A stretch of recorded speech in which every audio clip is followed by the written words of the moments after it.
If you're a man over 60 and you've been told it's just normal to wake up 3 or 4 times a night to use a bathroom, let me be clear, that's a myth.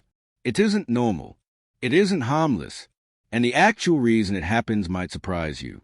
There's one everyday habit, something you do automatically without realizing, that's quietly irritating your prostate, disturbing your sleep, and slowly wearing down your quality of life. And yet, no one is pointing it out. Not your friends, not your family, and unfortunately, not even your doctor. My name is Dr. Juan James. I'm a men's health specialist with more than 3 decades of experience treating prostate enlargement, erectile dysfunction, low testosterone, and other challenges that affect a man's vitality. I've helped thousands of men in their 60s, 70s, even 80s regain their confidence, strength, and independence. And today, I want to help you do the same. Most men assume their prostate grows larger simply because they are aging. But that's only partly true. What if I told you your age isn't the real problem? That one overlooked daily behavior is quietly sparking inflammation, causing urgency, weak flow, and those constant nighttime bathroom runs. Stay tuned, because in the next few minutes I'll reveal what that hidden habit is, why it's so dangerous, and how to stop it naturally, without drugs or surgery. I'll even share a simple 15-second bedtime trick my patients use to finally sleep through the night and wake up feeling like themselves again. But first, if you haven't subscribed yet, hit the button and turn on the bell so you never miss another prostate health tip made for men over 60. And if this message connects with you, type 1 in the comments. If not, type 0 so I know how to better serve you. Let's start with the first hidden habit, one most men believe helps their prostate but actually makes things worse. If you've ever tried drinking less water in the evening to avoid bathroom trips, you need to hear the truth about this dangerous misconception. Habit number 10, cutting back on water to avoid nighttime urination. I can't tell you how often men in their 60s, 70s, and 80s proudly sit across from me and explain how they stop drinking water at night to keep from waking up. And each time, I shake my head gently and say, I know you mean well, but that habit may be making your symptoms worse. It sounds logical, right? Less water equals less urine, fewer trips to the bathroom. But here's what most people never learn. When you cut back too much, your urine gets concentrated. It turns darker, more acidic, and harsher on your bladder. That irritation creates pressure. That pressure pushes against your already sensitive prostate. And the result, you may actually feel like you need to pee more often, not less. When your bladder is constantly exposed to concentrated urine, it becomes aggravated and jumpy. It signals the urge to empty even when it's not full. That's why so many men wake up at 1 a.m., then 3 a.m., then 5 a.m., rushing to the toilet only to pass a trickle. It's exhausting, it's discouraging, and it chips away at your energy and quality of life. I've had patients nearly in tears, just wishing they could sleep through the night again. I get it. I really do. But the solution isn't to deprive your body of water. In fact, dehydration is one of the most overlooked causes of prostate irritation. Without proper hydration, your body can't flush out toxins, tissues swell, and healing slows down. So what's the fix? It's simple. Drink water consistently throughout the day. Don't wait until you're thirsty. That's already too late. Instead, sip small amount from morning until evening. Aim for pale, clear urine. That's your body's signal that everything is balanced. If you're worried about drinking before bed, just taper off about 90 minutes before sleep. Don't quit altogether. Water is not your enemy. It's your best ally. It's the simplest, most natural tool you have to calm your bladder, ease prostate pressure, and finally rest through the night. Now, you may be asking, if less water makes things worse, what about sitting too long? Could long hours in your recliner actually be fueling prostate problems too? Let's break it down. Habit number 9, sitting for long periods without movement. I remember one patient, Frank, a retired school principal. He told me he spent his days reading, watching TV, and doing puzzles at the table. Doc, he chuckled, I earned this rest. And he had. But what Frank didn't realize, and what most men don't realize, is that too much sitting slowly works against your prostate. Here's how. When you sit for hours without moving, you put steady pressure on your pelvic area. That pressure cuts down blood flow to the prostate. And when circulation slows, inflammation builds. Nutrients can't reach the area effectively, and waste can't leave. The tissues swell, and soon you notice more urgency, weaker flow, or discomfort when sitting. It doesn't happen overnight, and that's what makes it tricky. It sneaks in little by little, extra bathroom trips, restless nights, that nagging feeling something's off. I've seen it countless times. Men get trapped in their chaise, then trapped in worsening symptoms. But here's the truth. Your body was built to move. Movement isn't just about fitness or weight. It's about circulation, energy, and keeping tissues healthy. For men over 60, it's one of the strongest ways to protect the prostate. The good news? You don't need the gym. Just follow one simple rule. Every 30 minutes, stand up. That's it. Stretch your arms. Take a few steps. Look outside. Set a timer if you have to.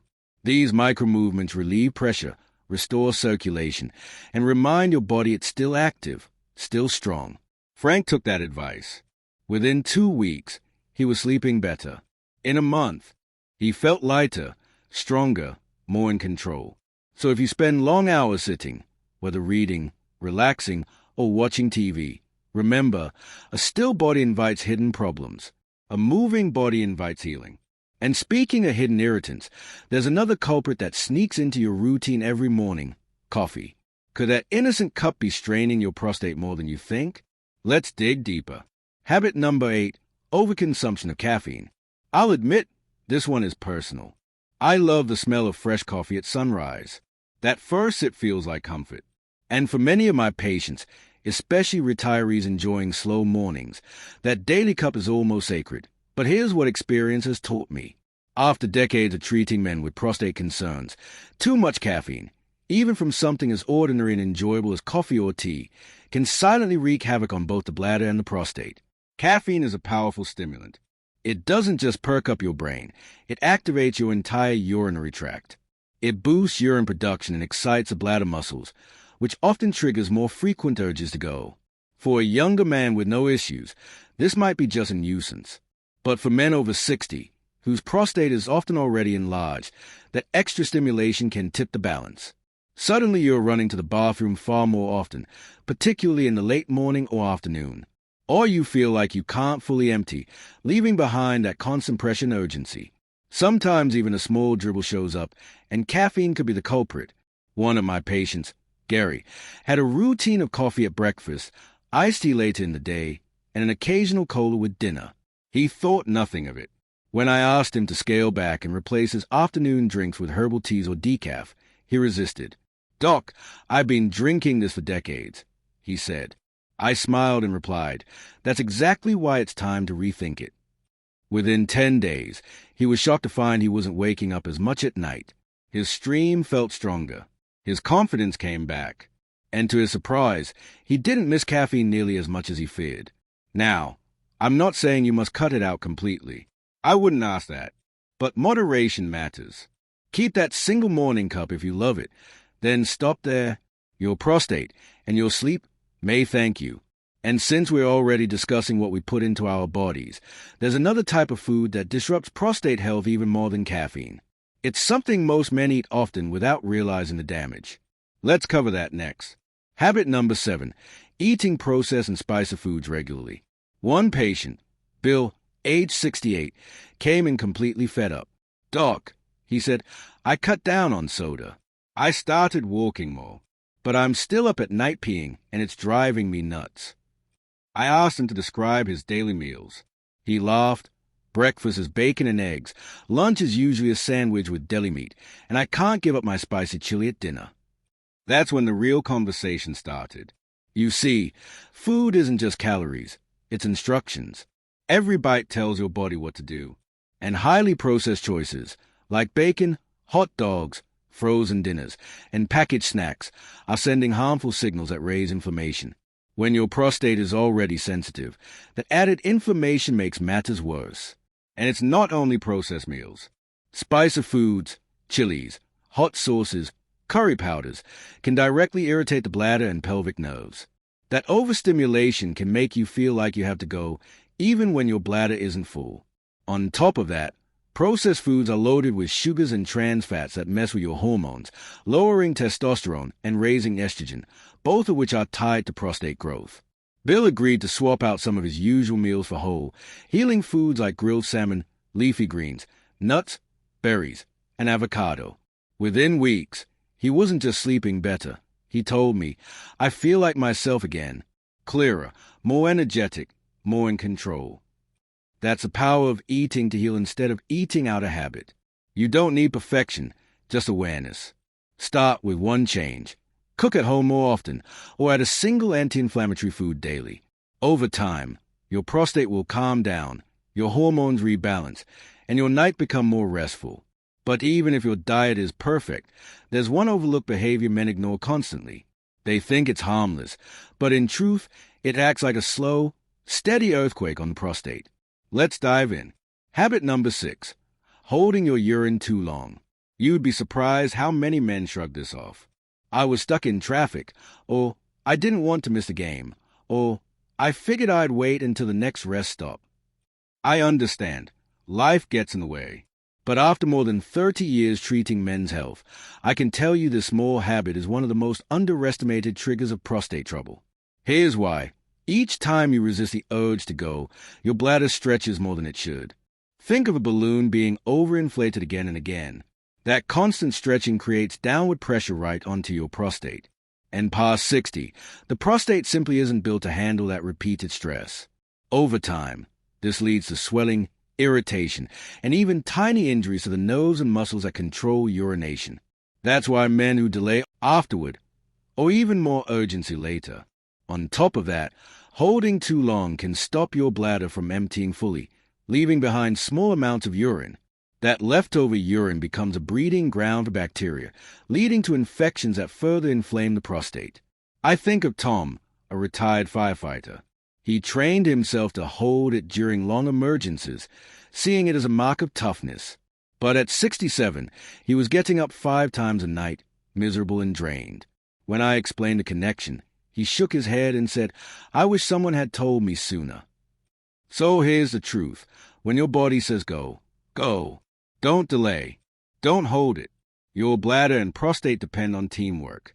Ignoring signals isn't discipline. It's damage. Listening to your body isn't weakness. It's wisdom. And while we're on daily habits that cause harm, there's one even more destructive than holding your urine.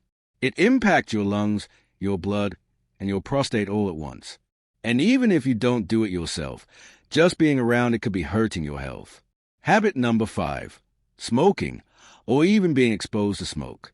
I'll never forget Walter, a 72-year-old former construction worker. Tough, determined, proud, he told me, "Doc, I quit smoking a decade ago, but my prostate still gives me trouble." I asked if he was ever around other smokers. He paused, then admitted, "Every Friday poker night, my buddies light up like it's the 70s. What Walter didn't realize, and what most men don't, is that the prostate is extremely sensitive to environmental toxins. And cigarette smoke, whether inhaled directly or passively, is one of the most harmful exposures you can face. Every cigarette unleashes thousands of toxic chemicals into the body. Many of these compounds tighten blood vessels, cut off oxygen supply, and trigger ongoing inflammation. Your prostate is one of the organs that suffers most. Over time, those chemicals interfere with the gland's ability to repair itself. The tiny blood vessels that nourish the prostate narrow. The tissue loses flexibility. Immune cells flood the area, not to heal, but to contain the damage, keeping your body stuck in a cycle of low-grade inflammation. And once you're past 60, your natural detox systems have already slowed down, which means even light or occasional exposure to smoke can set back your prostate health in a major way. What's even more concerning is that prolonged exposure doesn't just make benign prostate enlargement worse, it also raises your risk of developing prostate cancer. This isn't about fear, it's about awareness, because it's never too late to make a change. If you smoke, I say this with compassion. Quitting is hard, but it's the single most powerful step you can take for your prostate, your heart, and your future. Help is available, whether it's medication, counseling, support groups, or behavior therapy. And if you've already quit, that's something to celebrate. But don't get complacent. Avoid secondhand smoke whenever possible. Your health is still worth protecting.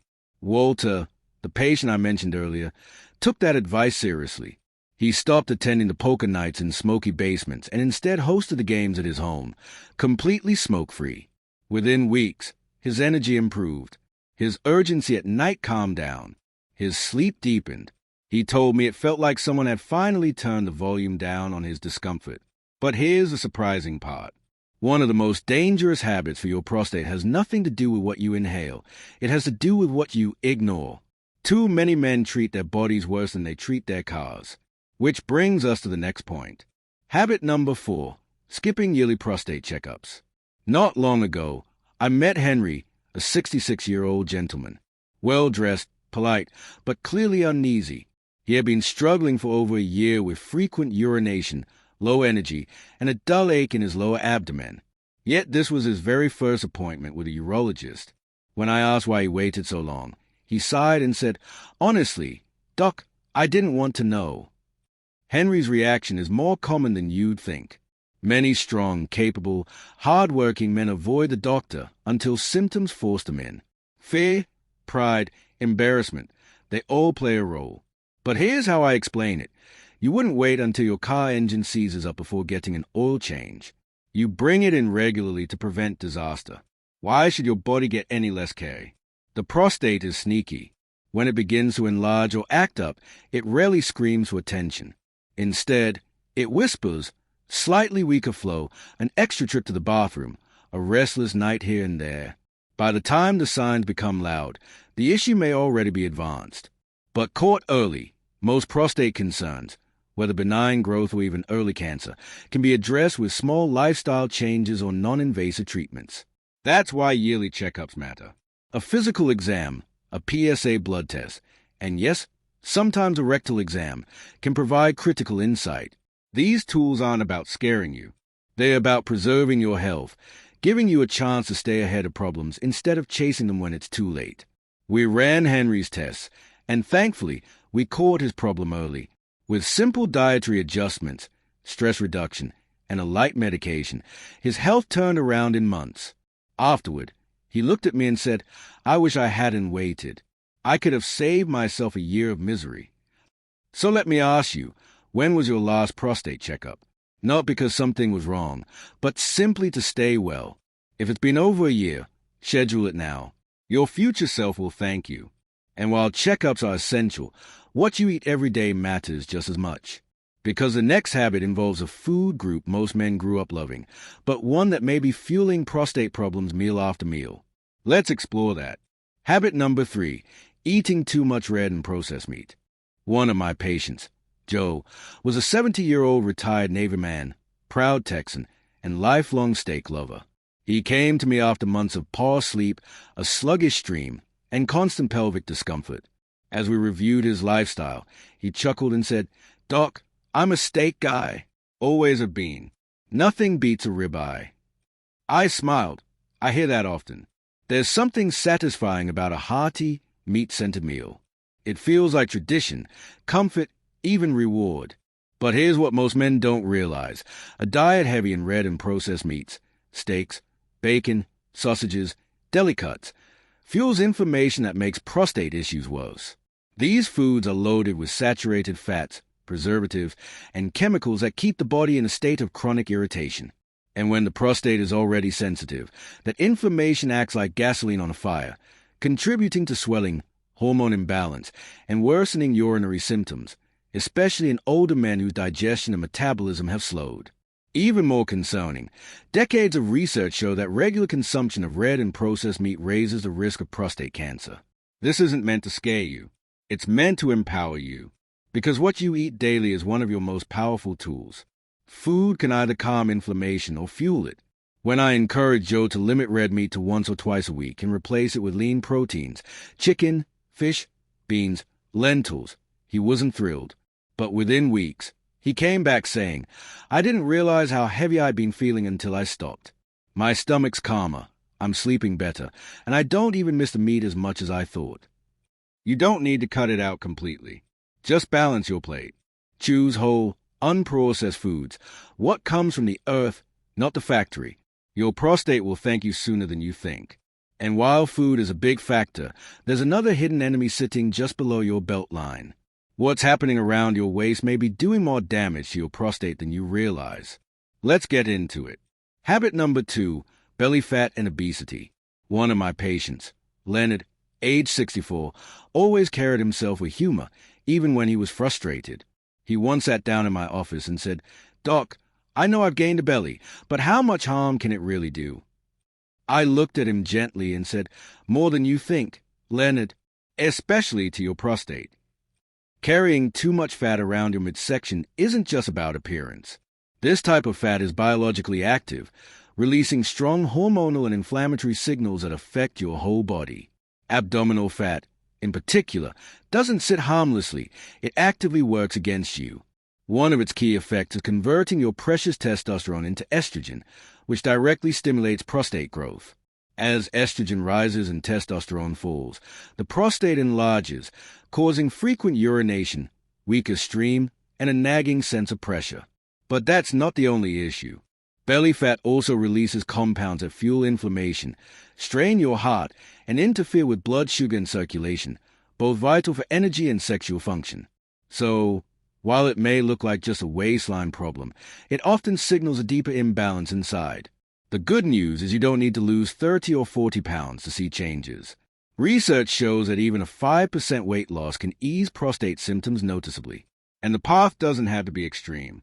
Leonard began with small shifts, morning walks, replacing soda with water, and adding an extra serving of vegetables at dinner. Within weeks, he was waking up less at night and feeling more energetic. He told me, "It's not just my prostate. I feel like myself again." The reality is, your waist tells a story, and when you act to shrink it, you restore more than inches, you restore balance. But there's another factor we must address. It isn't about food, drink, or exercise. It's something you live under every day. For many men, it's a hidden driver behind everything else. The silent destroyer of health. And it's time we face it. Habit number 1, chronic unmanaged stress. Of all the influences we've discussed, nutrition, lifestyle, routines, this one is most often ignored. Yet it may be the strongest force shaping prostate health. I had men sit across from me looking calm, polite, put together, but inside they carried decades of pressure. One man, Richard, said, "Doc, I don't really talk about stress. I just keep moving." And I nodded, because I've heard that story many times. Men, especially past 60, were taught to hold everything in, to stay tough, to never crack. But modern science shows stress doesn't stay in the mind. It embeds in the body, including the prostate. Your gland feels it. Constant stress elevates cortisol, the stress hormone. High cortisol fuels inflammation, tightens pelvic muscles, disrupts hormones, and robs you of quality sleep. Over time, it lowers testosterone and makes you more sensitive to pressure and discomfort in the pelvis. The cycle builds, clenching your abdomen, tossing at night, losing patience, energy, and drive, all silent signs of stress burning you from within. Richard eventually shared his struggles about family worries, money concerns, and purpose after retirement. That's when we began to rebuild, without drugs, but with intention. Just 10 minutes of deep breathing daily, morning walks, weekly journaling, reaching out to friends, and most importantly, giving himself permission to rest without guilt. Within weeks, his symptoms eased. He slept better, his urgency lessened, and he said, "I didn't know how much I was holding in until I let it go." Stress management is not weakness, it's strategy. It's leadership over your health, and it may be the foundation that makes every other habit easier. So now we've revealed all 10 habits, some obvious, some hidden, that quietly fuel prostate swelling and discomfort. But don't feel overwhelmed, because in the final part of this talk, I'll share something that ties it all together. A simple nightly practice that takes only 15 seconds yet has changed the lives of countless men. Let's bring this home. Conclusion: you are not broken, you are simply misinformed. Over the years, I've met hundreds of men like you, tired, frustrated, and worried about what's happening inside their bodies. Some feel ashamed, others angry, most feel isolated. And after listening to their stories, I can say this with certainty: you are not broken. You are not weak. You simply haven't had the full truth. And once you do, everything shifts. We've reviewed the 10 silent habits that feed prostate problems: cutting back on water, sitting too much, excess caffeine, processed foods, holding in urine, exposure to smoke, missing checkups, heavy red meat, belly fat, and chronic stress. Each alone may seem small, but stacked daily, they create the perfect storm for swelling, poor sleep, and loss of control. But here's the key message: your health can change course. And it doesn't demand huge sacrifices. It requires awareness, steady small steps, listening to your body instead of ignoring it, and treating yourself with the same care you'd offer someone you love. Too many men wait until they crash, waking up 5 times a night, intimacy fading, prescriptions piling up. But what if you didn't wait? What if tonight you started giving your body the tools it's quietly asking for? One of the best tools I've ever shared with patients is a 15-second bedtime ritual. Simple, safe, built on the same principles we've covered: reducing tension, calming your nerves, and supporting bladder and prostate health while you sleep. Men who do it nightly say they wake up less, sleep deeper, and feel in control again. And the beauty is, anyone can start tonight. Here's my encouragement: go back through the habits we discussed, pick one that feels realistic, and start there. Don't chase perfection, chase progress. You're not too old, and it's never too late. Your prostate is paying attention, and now you have the knowledge to respond. If you've come this far, that tells me you're ready. Let's move forward together. If this video spoke to you, please like it. It shows me this message matters. Share it with a brother, a friend, or someone quietly struggling. And leave a comment below telling me which habit resonated with you. Your voice matters. If you'd like to support this channel and help reach more men over 60 with life-changing advice, consider a small contribution. Every bit helps us create more content for you. Thank you for being here. All watched.